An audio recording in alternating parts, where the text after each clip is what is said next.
Kita pasti semua sudah maklum akan pembantaian terhadap raja-raja Melayu dan golongan bangsawan Melayu terpelajar di Sumatera dan Kalimantan oleh pihak yang mendakwa kononnya sebagai golongan nasionalis Indonesia sekitar 1946 dan 1960-an.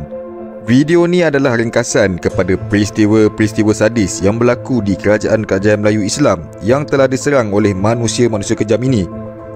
Peristiwa ini berlaku hampir serentak di Sumatera, iaitu pada 3 Mac 1946 dan kemudiannya pada tahun 1960-an di sebuah kerajaan Melayu di Kalimantan. Sebelum kita pergi lebih lanjut, kita layan intro dulu. Roll it. Roll it. Roll it. Roll it. Roll it. Roll it. Roll it. Roll it. Roll it. Kerajaan Tanah Karo. Di kota Berastagi, para pemuda nasionalis menangkap dan mengasingkan para Raja Urong dan Sibayak yang diundang ke sebuah majlis. Sebanyak 17 orang raja ditangkap dan diasingkan ke Aceh. Nasib mereka tidak diketahui. Bangsawan serta Datuk Tumenggung dipenggal kepalanya. Raja Raya disembelih di Jambatan Besar. Raja Silimakuta dilindungi TKR, tapi ahli keluarganya semua dibunuh. Ada yang dibakar hidup-hidup dan ada yang dipenggal kepalanya. Kerajaan Simalungun.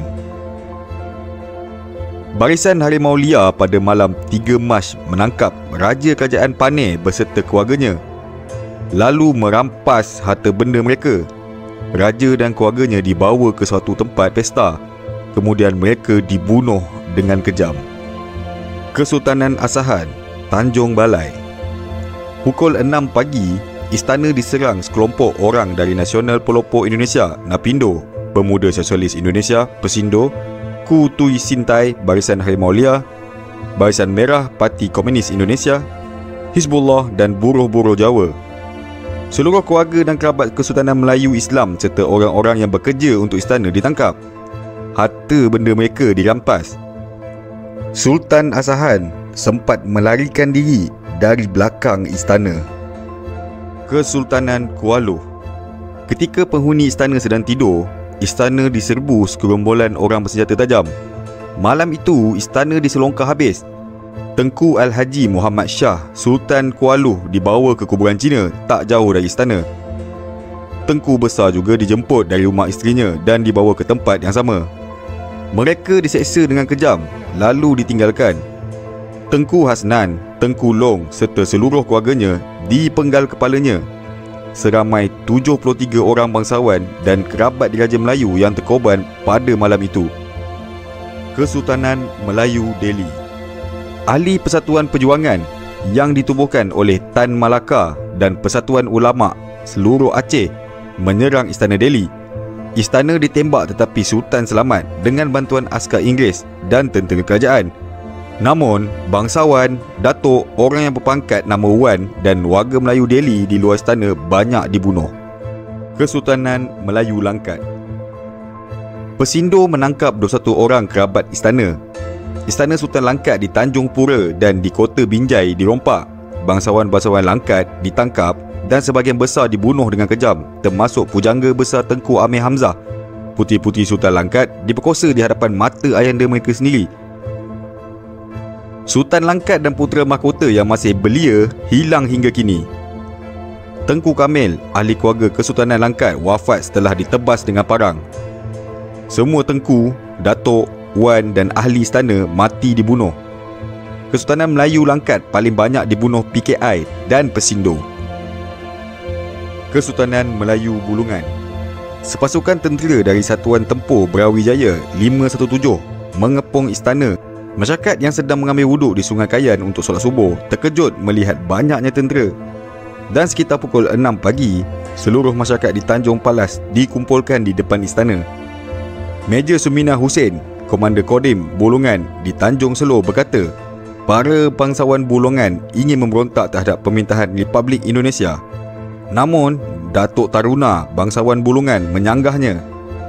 Lieutenant B. Simatupang marah lalu memerintahkan seorang polis M. Ramli untuk menembak Datuk Taruna yang akhirnya rebah bersimbah darah. Istana dan harta benda dijarah. Satu persatu bangsawan Bulungan dihilang. Sisanya ditangkap dan dibunuh. Kemudian, pada malam Sabtu, 18 Julai 1964, Istana Raja Muda pun dibakar. Istana Bulungan bertingkat 2 itu dibakar selama 2 hari 2 malam sehingga rata. Revolusi sosial di Indonesia ini menghasilkan begitu banyak pembunuhan dan kekacauan. Dokumen Belanda menyatakan bahawa revolusi ini menelan korban sebanyak 1,200 orang di Asahan saja, belum lagi di daerah lain. Kaum bangsawan Melayu di beberapa daerah termasuk perempuan dan kanak-kanak ditangkap dan dibawa ke concentration camp di Simalungun dan Tanah Karo. Kaum non-pribumi pun tidak terkecuali. China dan India banyak juga menjadi korban.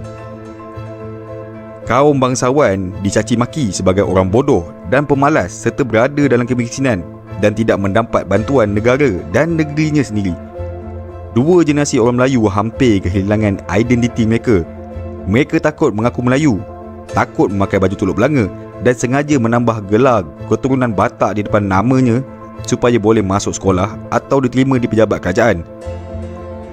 Mereka menghilangkan gelaran Tengku, Wan dan Datuk kerana takut dicaci sebagai feudal. Bahkan kaum Melayu yang bukan bangsawan tetapi bekerja dengan para sultan dan tengku pun turut ditindas. Banyak dari mereka berhijrah ke Semenanjung, terutama di Kedah dan Perak, kerana masih erat hubungan kekerabatan. Sebahagian lagi pergi ke Belanda. Walaupun revolusi yang hampir sama berlaku di Kesultanan Surakarta, namun yang menjadi mangsa hanyalah beberapa penasihat sultan dan pekerja-pekerja istana. Keluarga sultan serta para bangsawan tertinggi tetap dilindungi tentera kerajaan Indonesia. Namun, raja-raja Melayu dibiarkan untuk mempertahankan diri mereka dan keluarga mereka sendiri.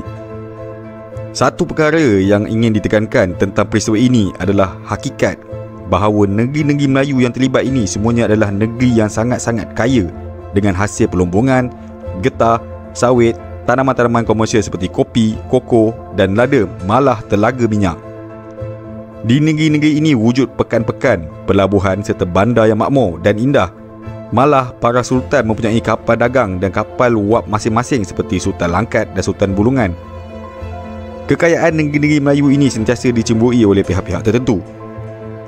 Oleh sebab itu, peristiwa pembunuhan hampir seluruh sultan-sultan Melayu dan kaum bangsawan serta kerabat bukan hanya satu revolusi sosial. Sebaliknya sebagai satu cover up oleh pihak tertentu dari yang menggunakan nama perjuangan nasionalis kemerdekaan Indonesia untuk mendapatkan kekayaan raja-raja Melayu dan hasil masyhur negeri mereka serta menghapuskan kedaulatan dan keturunan raja-raja Melayu. Beritulah sedikit sebanyak peristiwa operasi terancang untuk menghapuskan kerajaan-kerajaan etnik Melayu dan yang dekat dengannya atas sebab-sebab yang masih kurang jelas hingga sekarang. Sebenarnya tidak ada pun sebarang justifikasi yang boleh diberikan terhadap peristiwa ini kerana ia terang-terangan adalah serupa dengan penghapusan etnik.